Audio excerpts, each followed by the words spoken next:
Good morning, Osco Community Church. I've got two announcements for us this morning. The first is that we are doing outdoor services the next 2 weeks on Saturday, June 20th and Saturday, June 27th at 6:30 p.m. We're asking that you try to arrive by 6:15 p.m. so that everyone can be nice and comfortable when we start at 6:30. You can bring lawn chairs if you want to sit outside, or you can just drive up and drive in with your vehicle if you'd prefer to stay in your car. We're going to be handing out church t-shirts for those of you that requested them already. We'll have them bagged up and ready to go by family. And so we're excited for that. Again, the next 2 weeks, June 20th, June 27th. More information is on our Facebook page and our website, oscochurch.org. Our second announcement is about the Pregnancy Resources online banquet coming up this Thursday night, June 18th at 7 o'clock. They're going to be celebrating 30 years of ministry in 30 minutes. You can find that on their Facebook page, Pregnancy Resources Partners, or their YouTube channel, QC Pregnancy. You can also find out more information at their website, www.qcpregnancypartners.org/events. We hope that you can support them by watching their virtual banquet.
Hey kids and kids at heart, it's story time this morning. I'm going to be reading a story for us called The Friend Who Forgives.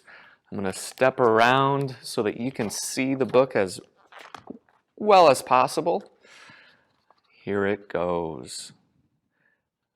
It says, a long time ago there was a man named Peter who was best friends with Jesus. Peter was a fisherman. He was strong and brave, but he often said the wrong thing. Do you ever talk before you think? That's what Peter did again and again and again. Peter loved fish. In fact, one day he and Jesus had fish for breakfast. Fish for breakfast? That's weird. But we'll save that part of the story until the end. On the day when Jesus first called Peter to follow him, can you guess what Peter was doing? That's right. Peter was fishing. Follow me, and I will make you a fisher of men, Jesus told him. Can you imagine that? Peter fishing for men? Jesus explained that just as Peter liked to search for fish, Jesus had come to search for people who needed forgiveness. Peter loved being friends with Jesus. He saw Jesus do lots of amazing things. One time, Peter's mother-in-law was sick. Jesus healed her. Another time, Peter was about to drown in a storm. Jesus saved him. Slowly, Peter realized that Jesus was more than a friend. He was God. He would never let Peter down.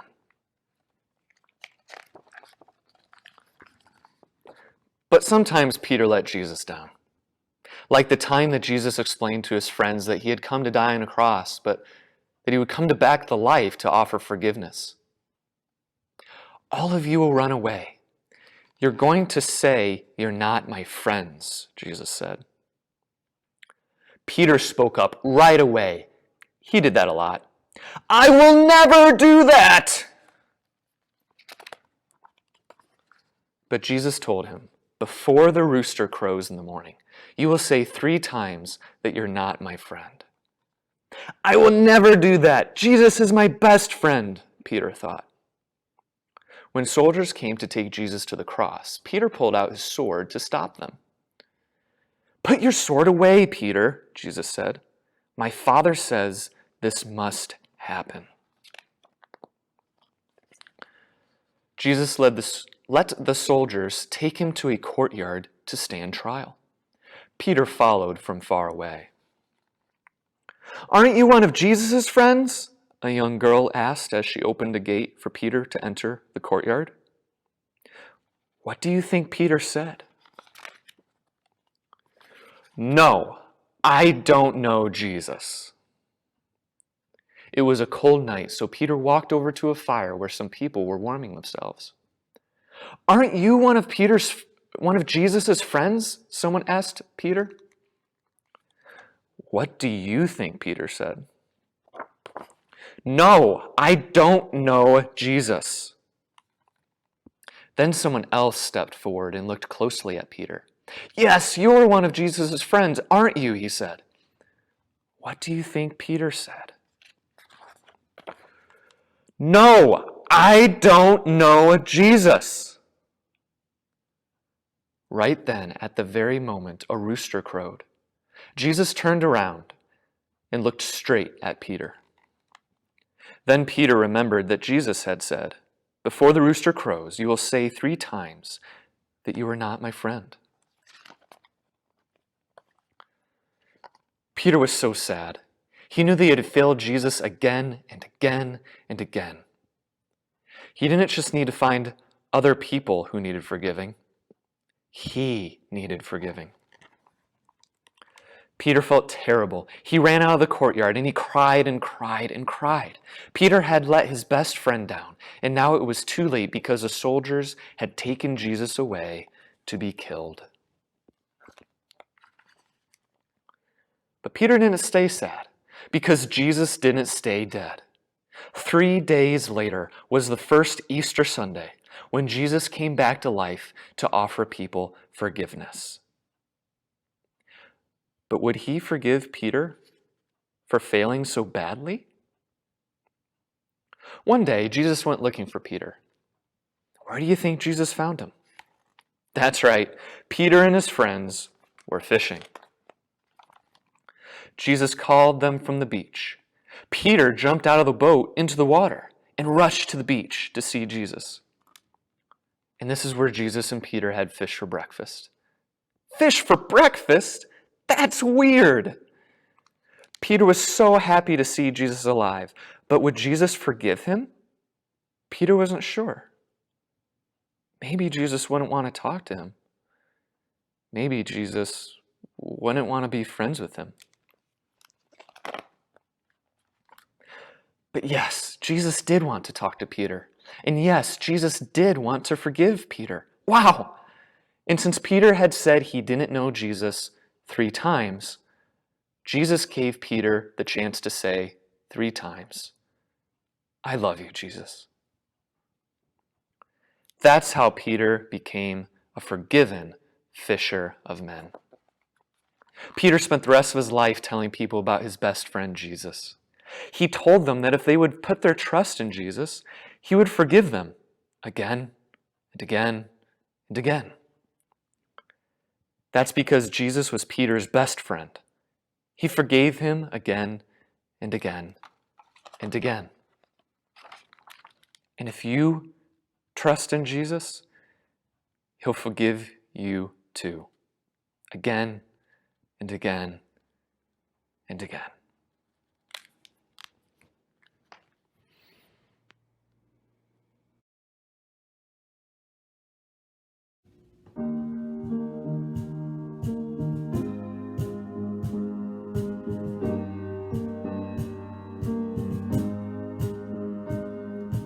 He became sin who knew no sin, that we might become his righteousness.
from the Lord.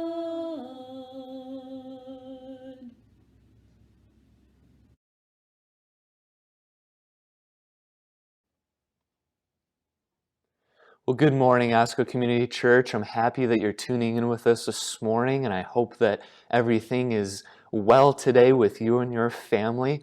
We are super excited these next 2 weeks to be outdoors back together through the rest of June, and we're excited in July to be hopefully back in these pews behind me indoors going forward. Hopefully, this is our last video only Sunday going forward. You can be praying with us that that is the case. And given that we have a lot to be excited about going forward, hopefully putting this chapter of our lives behind us, I've been doing a lot of reflecting. Maybe you've been doing the same over these last 3 months. 3 months that have been crazy and unique and forever notable in our lives. And I wonder, when you look at these last 3 months, what you think of. What has stood out to you? Have there been stories of victory, of a clean house, of work successes, whether in person or in Zoom?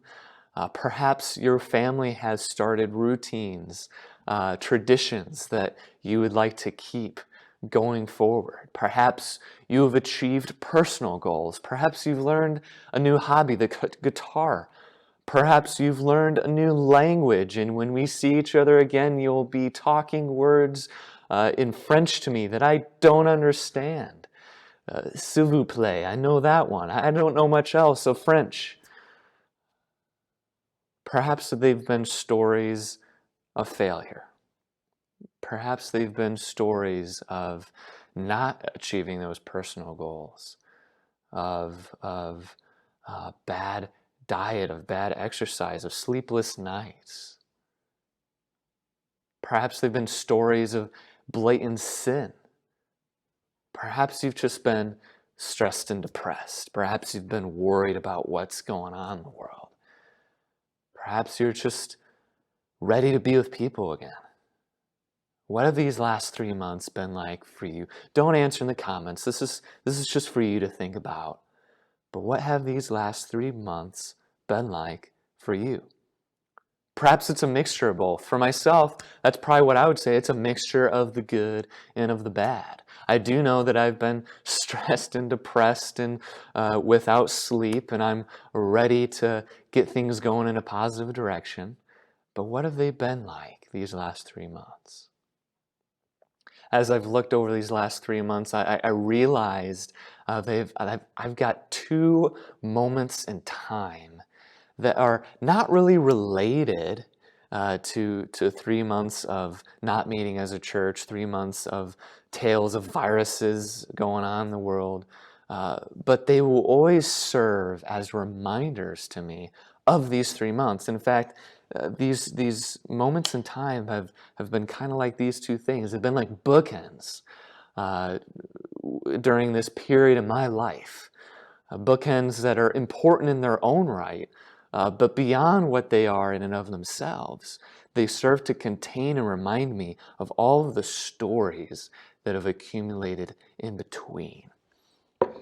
You see, just 2 days after the last time our church met together, I was up in Chicago with my dad for his brain surgery. And here this next Tuesday, I'm going to be back up there with him again for another brain surgery for the other side of his head. And just a few days after that, we will be getting back together again. These are 2 important stories, important moments in time in and of themselves. But beyond that, they will always remind me, I don't know why God set it up this way, but they will always remind me of all the moments in between the 2 surgeries that our church didn't meet together in person. 3 months that I had to record videos and make Zoom calls and totally shift what my weekly schedule has been like, pray in different ways, do tasks in different ways. And for whatever reason, those stories fit in between two surgeries for me. These surgeries are bookends in my life, reminding me of the stories in between. Well, I want to share with you today some stories from a guy named Peter, as is recorded in the Gospel of John. If you want to go ahead and turn there, I'm going to be in chapter 18 to start with. But Peter, most of us have heard of Peter. Many of us know his stories quite well. And of course, the reason I'm sharing with you stories of Peter today is as a way of pointing to Christ in his stories and how Jesus showed grace and showed miraculous things through the life of Peter.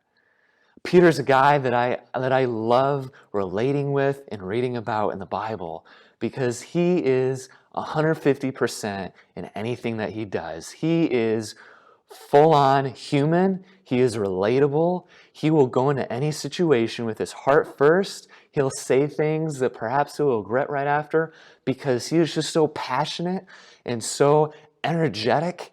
And so again, 150%, whatever you want to call it, head over heels into anything that he does.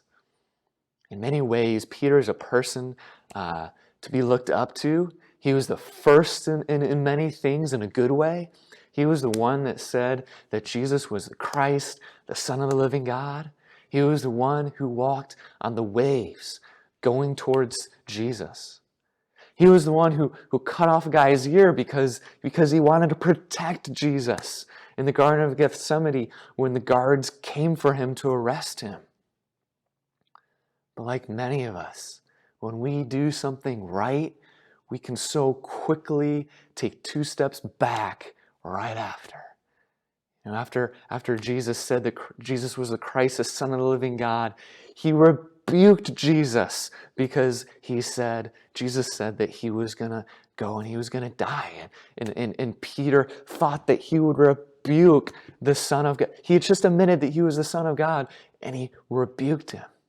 Peter, what are you doing, man? When he walked on those waves, it wasn't long before the wind and the waves got the better of him and he went sinking. And in the garden, for all of his right intentions and passions and wanting to protect Jesus, Jesus wasn't doing Peter wasn't doing what Jesus wanted him to do in that instance. You know, I love Peter because even though he succeeds and fails and succeeds and fails, he does things that the other disciples never would have done. The other disciples didn't step out of the boat to go follow Jesus. Man, Peter's life, especially in the gospel, is a roller coaster ride. There are 2 moments that are like bookends in his life that I think signify for us that everything in the middle is important and that help us understand what was going on in Peter's head and in his heart during that time. See, there's 2 points in the Gospel of John that there's a very specific detail mentioned. Now, I'm of the mind that I never want to get too busy reading the Bible, looking at all the details, that I miss the big picture.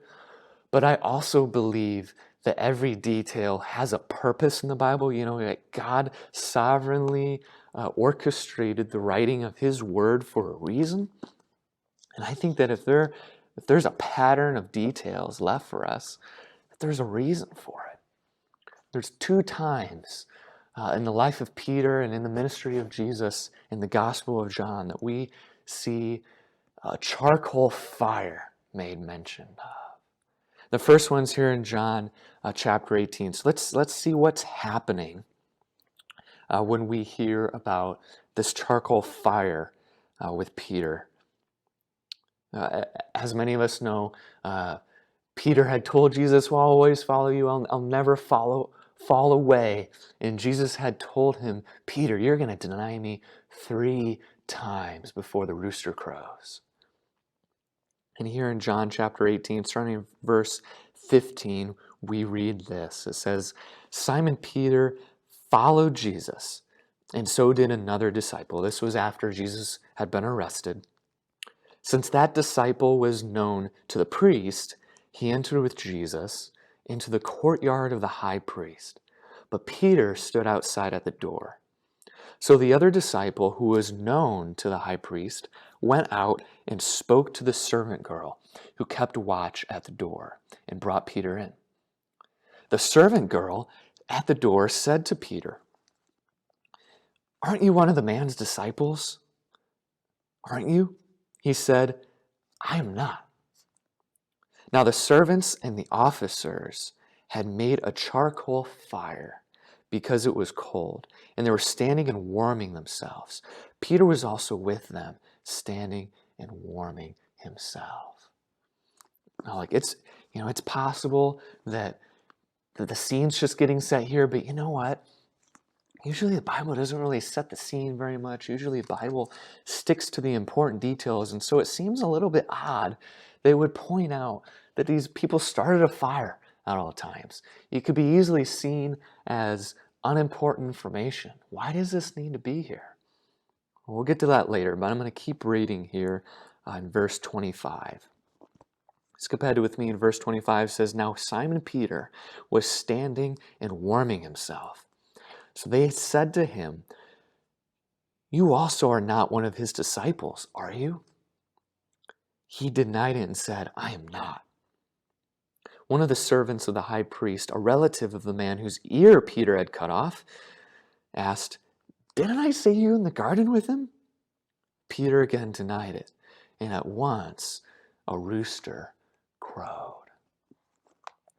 Now we can only imagine what that moment must have been like for Peter. Did he get goosebumps or a chill down his spine when he heard that rooster?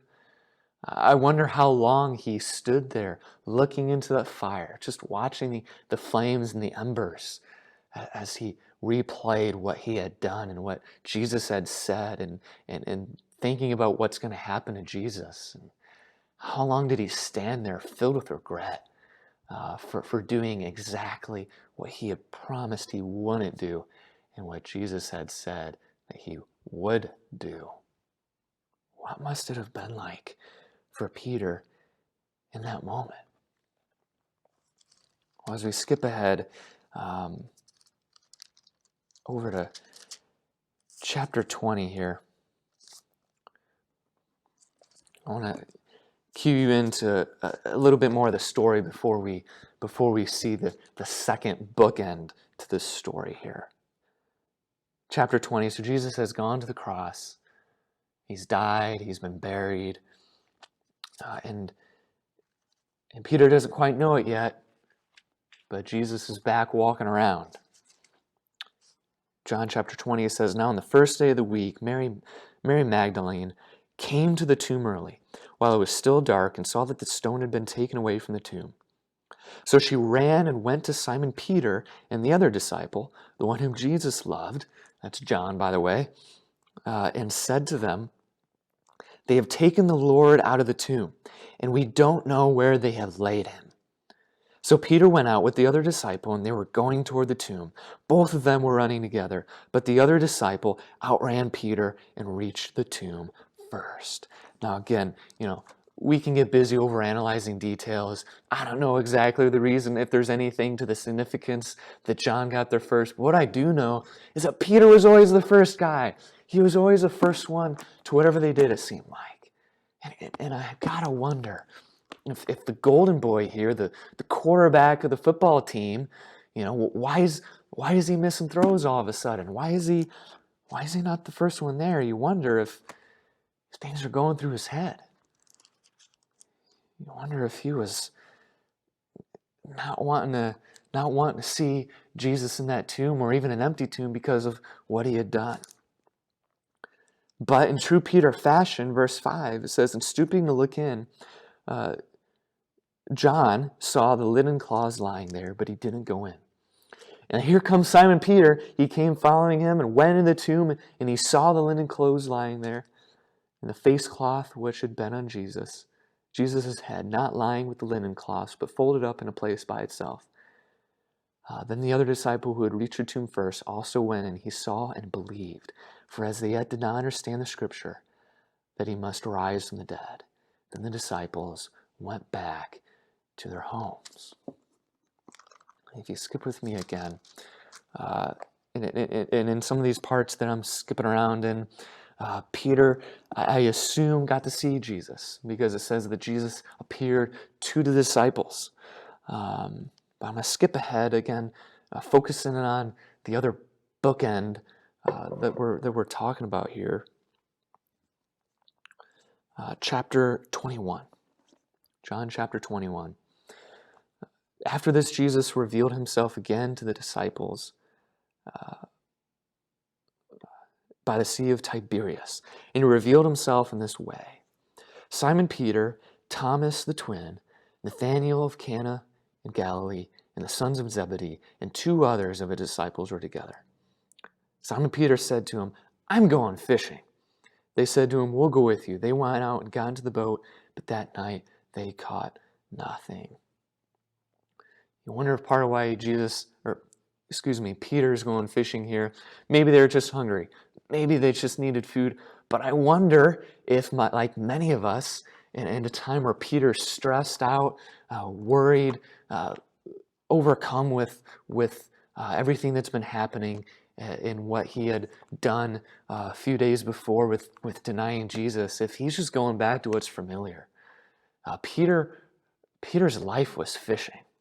I wonder if he's going back to a place of comfort here, out in the water, out in a boat. Verse 4, it says, just as day was breaking, Jesus stood on the shore, yet the disciples did not know that it was Jesus. Jesus said to them, "Children, do you have any fish?" And they answered him, "No." He said to them, "Cast the net on the right side of the boat, and you'll find some." So they cast it, and they were not able to haul it in because of the quantity of the fish. The disciple who Jesus loved, therefore, said to Peter, "It's the Lord." And when Simon Peter heard that it was the Lord, here we go, here's Peter. He put on his outer garment, for he was stripped for work, and threw himself into the sea. The other disciples came in the boat, dragging the net full of fish, for they were not far from the land, but about 100 yards off. I always think that this part's hilarious. Peter, first of all, he leaves his buddies to do all the hard work. Second of all, they weren't even far from shore. He couldn't wait until the boat got there. But you know what? That's Peter. He was so excited at the possibility of seeing Jesus, the Jesus that had died on the cross, the Jesus that he had denied 3 times. That he puts on his coat, jumps in the water. I don't know if he was expecting to walk on water or not. I don't know, but clearly he couldn't wait to see Jesus. And he also left his buddies with the work to do. But that's another story. When they got out on land, they saw a charcoal fire.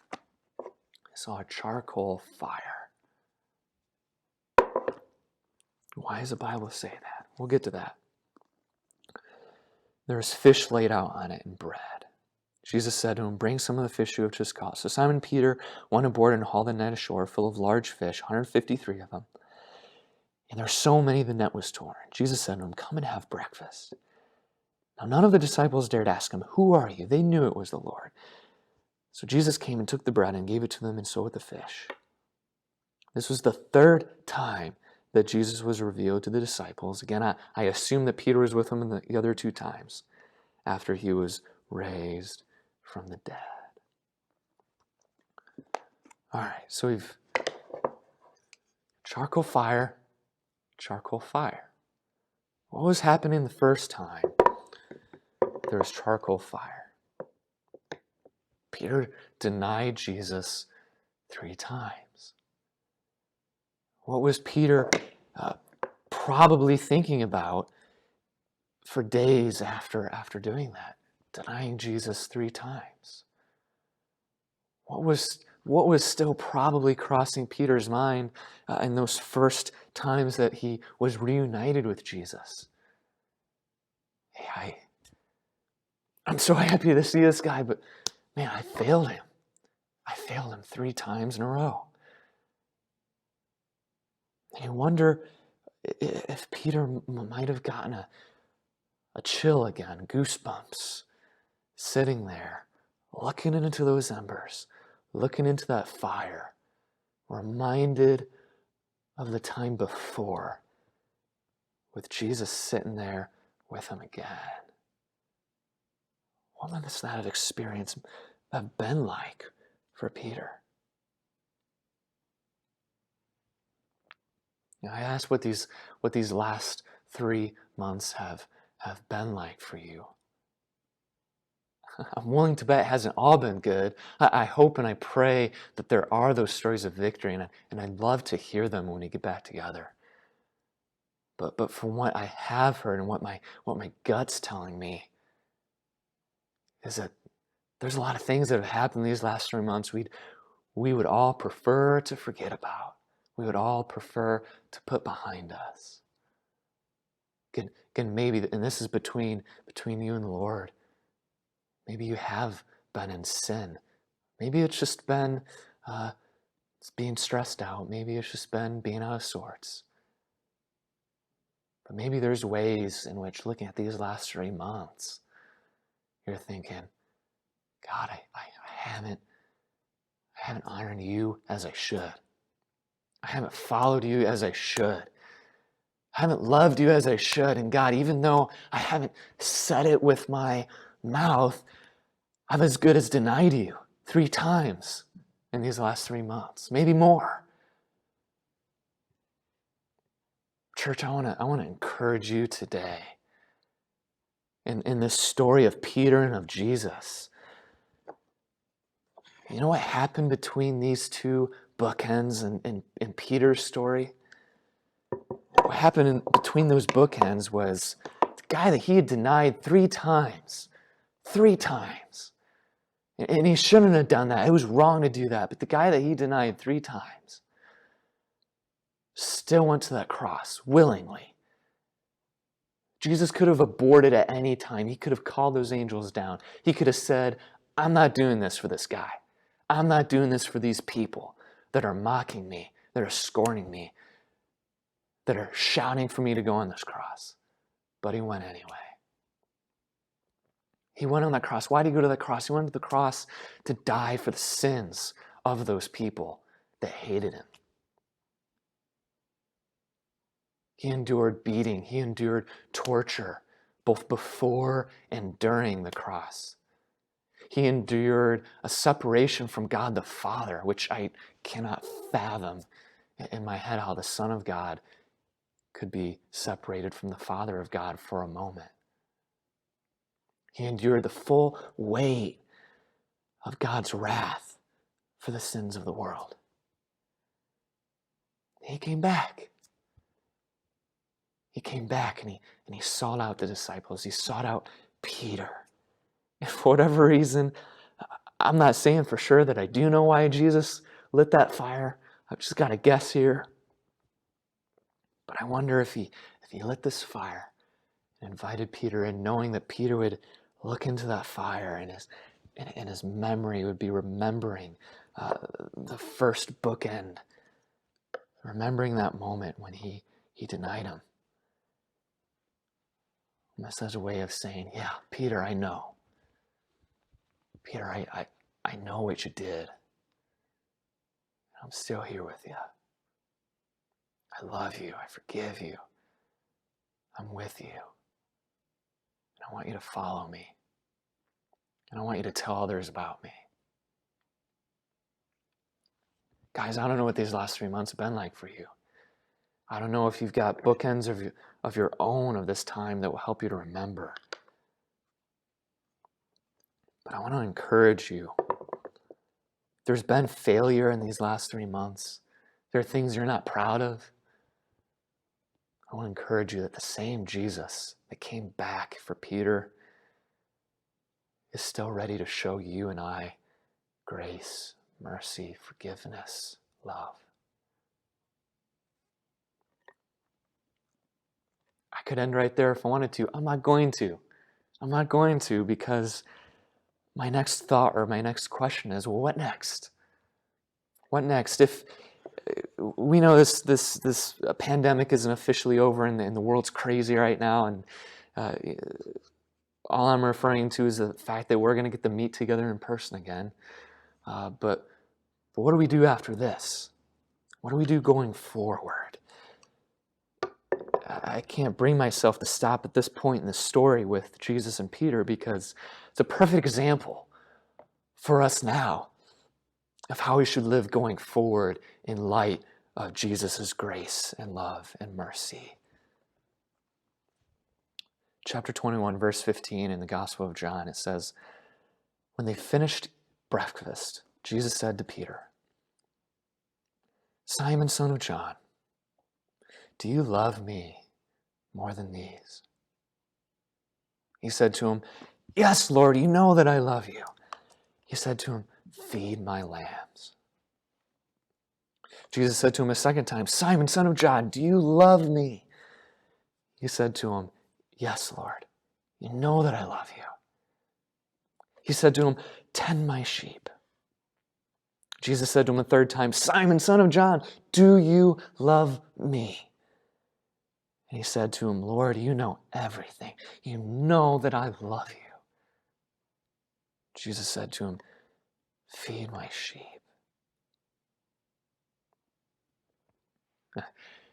You know, in another day, at another time, I would love to challenge myself to put together a 3-point sermon just from this text right here and have the sermon notes just have 1, 2, 3, and each one to be point number 1, love each other. Point number 2, love each other. Point number 3, love each other. Jesus gives Peter his marching orders here. Feed my sheep. Tend my lambs. What's that mean? It means take care of them, love them, watch out for them. And yeah, Peter was going to be a leader, and in many ways, Jesus is speaking specifically to that. You know, Peter as a leader, as an apostle, take care of God's flock. But there's a lesson for all of us here, all Christians here, to love each other.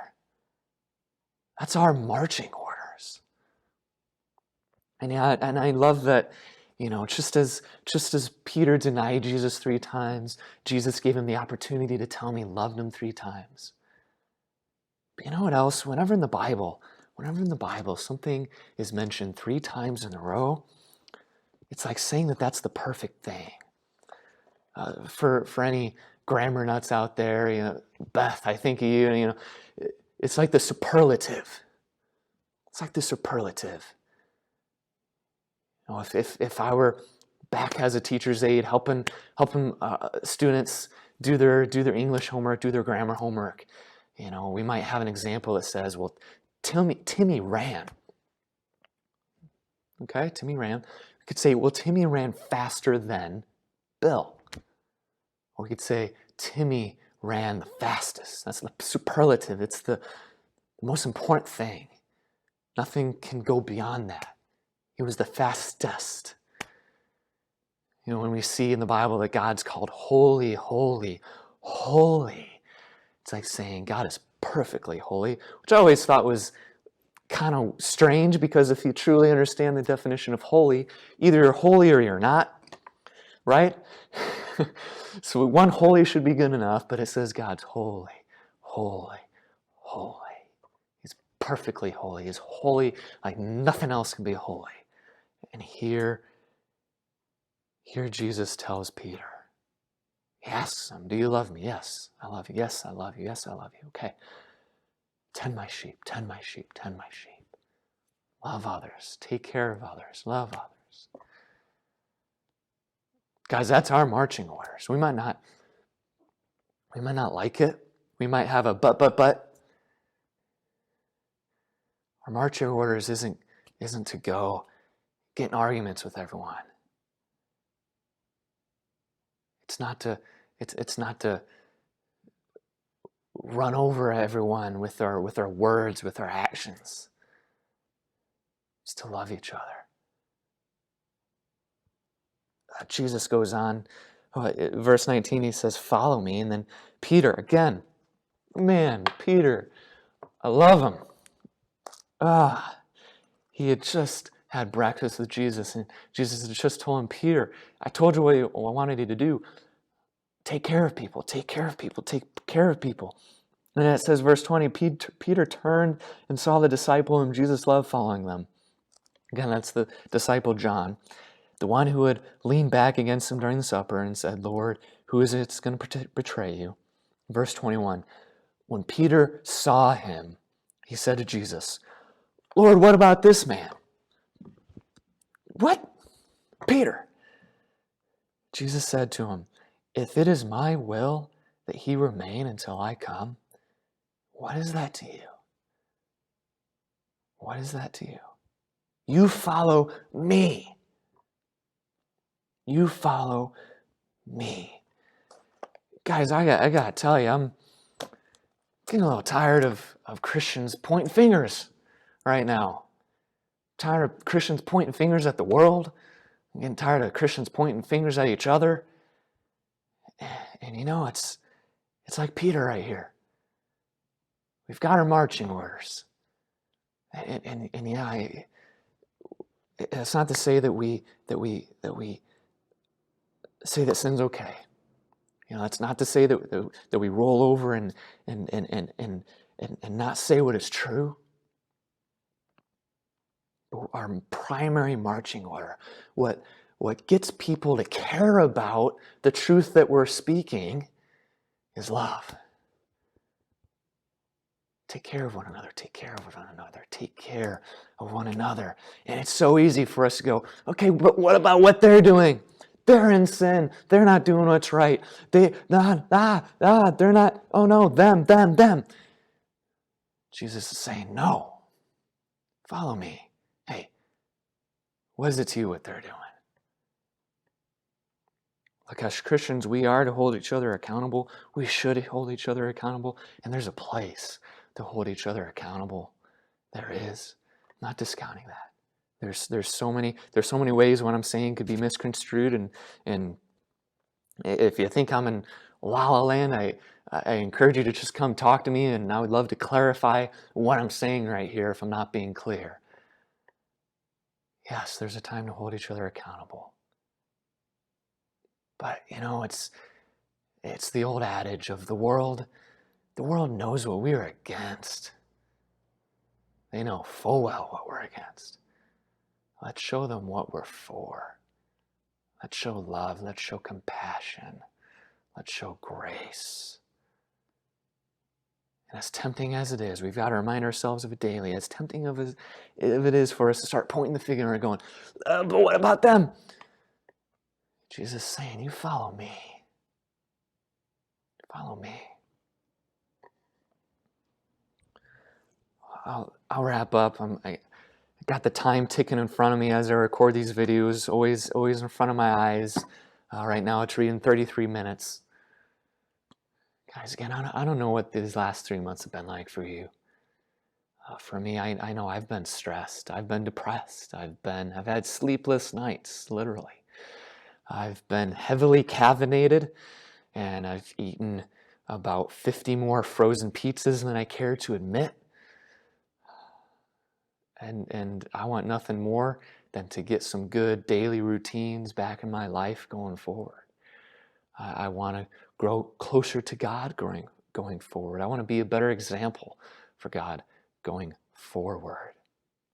Guys, I want to encourage you once more that Jesus that went to the cross and came back for Peter is standing there with us.